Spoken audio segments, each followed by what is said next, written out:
This is a continuation from our last video on syncing Figma to WordPress. So the last one we worked on getting the variables into Figma.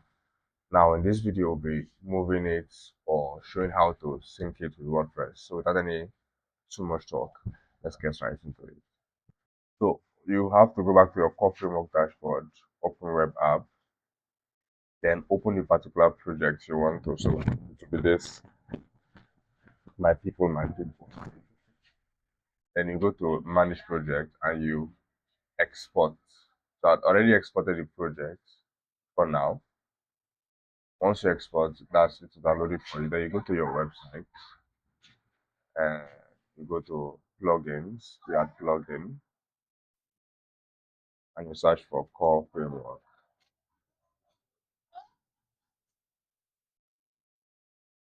Then you install it.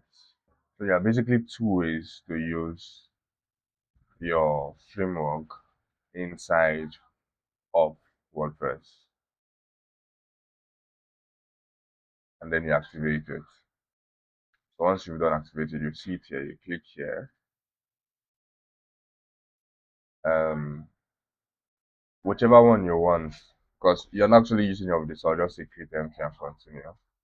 Then if you have the Bricks license, which I do, you can put your license here so that it will sync with your Bricks builder. I'll show you the difference. So one way is without using the license of the builder, and one way is with using the license of the builder. So I'll come back to this. So click on continue, finish. All of the settings particularly do not matter. So you go to manage project again, and then you drag your file in there. So now if you go back here, you see, and then you overwrite all.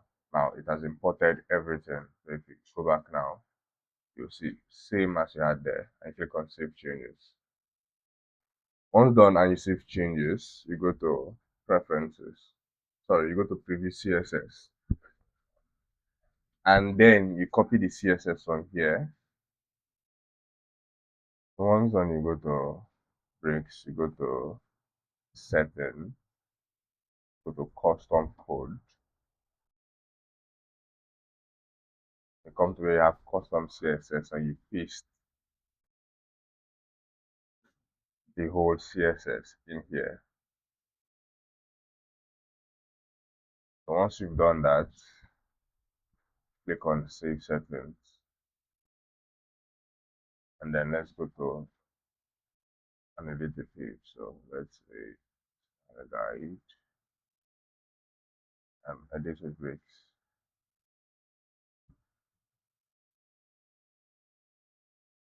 So you add deception, container, and then you go to color, go to raw. So let's go to background color. So if I change this, but we don't want that, let's go to raw instead. And then say bar summary. Let's say secondary, and let's say tertiary. Now if you go back to you'll see it's the same color that is here. So that's how you use it within Bricks or any of your page builder. So you just find where you to add your custom CSS, and then you're good to go. So I can then do what's it called? And then do tertiary L4 for a lighter version, or tertiary D4 for a darker version, or D3, D2, D1, depending on how you set it to be.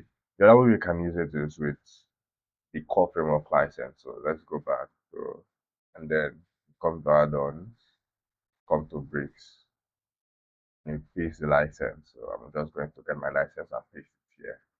So now I have it activated. So let me let me refresh this page now.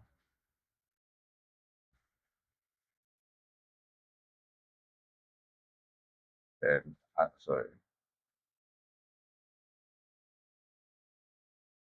add a container, background. Now if I right click, you see I then have this. So if you don't have the license now, you just go to raw and you type in the variables yourself. But once you do have the license, you can just right click on here and you can preview the colors instantly. So that's how, or two ways, sync variables, Figma, and WordPress. See you in the next one.